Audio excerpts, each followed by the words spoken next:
Good morning. Electoral bonds and pharmaceutical companies.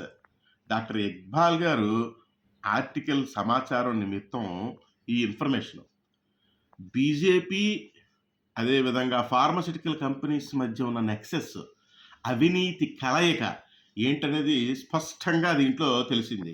ఈ మధ్యకాలంలో supreme court ఎలక్టోరియల్ బాండ్స్లో ఉన్న ఇన్ఫర్మేషన్ ప్రజలందరికీ ఇవ్వాలన్న తీర్పు ఇవ్వడం వల్ల ఈ ఇన్ఫర్మేషన్ మనకి వచ్చింది. బీజేపీకి 35 ఫార్మస్యూటికల్ కంపెనీస్ నుంచి సుమారు 1000 కోట్ల రూపాయల ఎలక్టోరియల్ బాండ్స్ అనేవి వచ్చాయని తెలిసింది, ఇన్ఫర్మేషన్ వచ్చింది. దాంట్లో 7 కంపెనీల తాలూకా డ్రగ్స్, సబ్స్టాన్స్ డ్రగ్స్ అని ప్రస్తుతం విచారణలో ఉంది.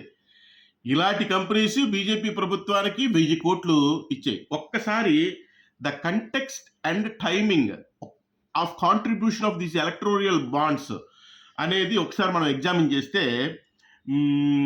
డాక్టర్ రెడ్డి ల్యాబొరేటరీస్ వాడు మీద జనవరి 13, 2023న ఇన్కమ్ ట్యాక్స్ రైట్స్ జరిగాయి.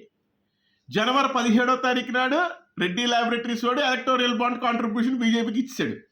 ఇదే విధంగా మైక్రో ల్యాబొరేటరీస్, అదేవిధంగా హెట్రో డ్రగ్స్ మీద కూడా ఇన్కమ్ ట్యాక్స్ రైట్స్ జరిగిన వెంటనే ఎలక్టోరియల్ బాండ్స్ కాంట్రిబ్యూషన్ జరిగింది. గుర్తుంది కదా, కోవిడ్లో డోలో 650 దాని మీద జరిగిన అవినీతి, దాని మీద ఇన్కమ్ ట్యాక్స్ రైట్స్, వెంటనే ఎలక్టోరియల్ బాండ్స్ వాళ్ళు కాంట్రిబ్యూట్ చేయడం. ఇంకొకటి ఏంటంటే ఇక్కడ ఇచ్చింది అదేవిధంగా వీళ్ళు టోరెంట్ ఫార్మస్యూటికల్స్ జనవరి 13, 2024న 68 కోట్ల ఎలక్టోరియల్ బాండ్స్ తీశారు.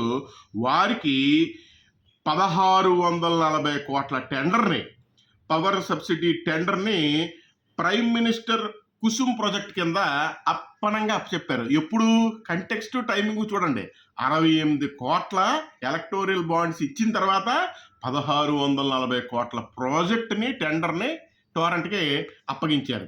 అదేవిధంగా నాట్కో వాడు 57 కోట్లంట, దివీస్ వాడు 55 కోట్లు, పిరమిల వాళ్ళు 35 కోట్లు, సన్ ఫార్మా 32 కోట్లు, జైడస్ 29 కోట్లు, తర్వాత ఎంఎస్ఎన్ ఫార్మా 24 కోట్లు, ముఖ్యంగా ఇంటాస్ 20 కోట్లు, మ్యాన్కైండ్ 26 కోట్లు. వీళ్ళంతా కూడా contributed to electoral bonds to BJP. వీళ్ళ ప్రొడక్షన్ ఎంత అయ్యా అంటే వీళ్ళ ప్రొడక్షన్ 1.8 lakhs crores.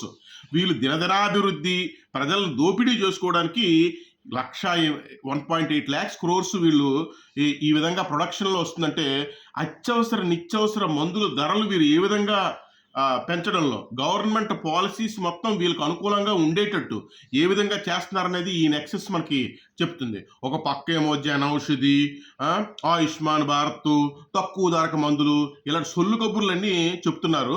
ఇంకో పక్క నిత్యావసర మందుల ధరలు ఈ ఫార్మా కంపెనీస్ పాలసీస్ మందుల ధరలు నిర్ణయించడంలో ఏ విధంగా చేశారో తెలుస్తుంది. పేటెంట్ డ్రగ్లోని ఉన్న వాటిని సమూలమైన మన చట్టాల్లో మార్పులు తెచ్చి ఫ్రీ మార్కెట్ అని మందుల ధరలు ఏ విధంగా పెంచుతున్నారనేది ఈ అవినీతి కలయిక తెలుస్తుంది. ప్రజలందరూ కూడా ఈ ఎలక్షన్స్లో బీజేపీ ఎలక్టోరియల్ బాండ్స్ అనే నేపథ్యంలో అసలు ఫార్మస్యూటికల్ కంపెనీస్కి బీజేపీకి ఇన్ని వేల వందల కోట్ల రూపాయలు ఇవ్వాల్సిన అవసరం ఏంటి? ఈ అవినీతి కలయిక వల్లే మనం ప్రజల ఆరోగ్యాన్ని కూడా పక్కన పెట్టి వీళ్ళు ఈ విధంగా చేస్తుందని అందరూ ఖండించాలి. ఈ విషయాలు ఏవైతే ఉన్నాయో ప్రజల మధ్యకి తీసుకెళ్లి బీజేపీని ఎక్స్పోజ్ చేయాలని రిక్వెస్ట్ చేస్తున్నాను. Thank you.